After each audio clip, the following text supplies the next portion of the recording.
السلام عليكم ورحمة الله وبركاته أصدقائي، مرحبا بكم في هذا الفيديو. كنتمنى كل شيء يكون بخير في أحسن الأحوال. الناس اللي أول مرة كيشوفوا هذه القناة هذه كنتمنى منكم تدعمونا بالاشتراك فيها.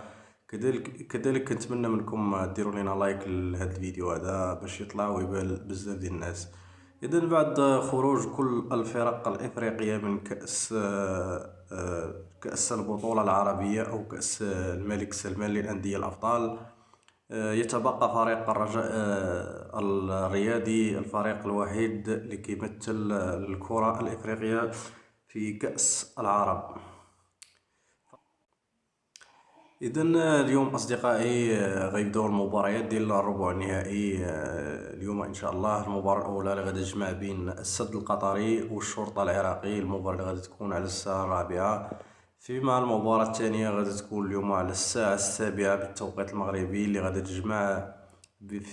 تجمع الديربي ديال السعودية بين الاتحاد السعودي والهلال السعودي، المباراة اللي غادي تكون صعبة بين الفريقين.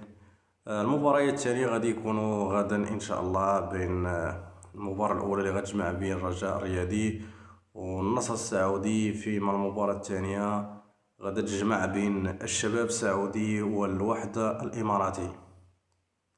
إذا الخوت كنتمناو حظ موفق لفريق الرجاء الرياضي الممثل ديال الكرة المغربية والكرة الإفريقية في هذا العرس الكروي هذا اللي كيجمع بين الفرق العربية.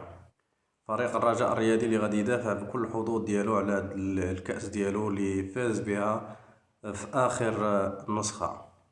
إذا حتى لهنا خوتي الفيديو ديالنا كيكون تسالى. كنتمنى منكم تشتركوا في القناة. الناس اللي مازال ما اشتركوش في القناة ديالنا كنتمنى منكم تشتركوا فيها.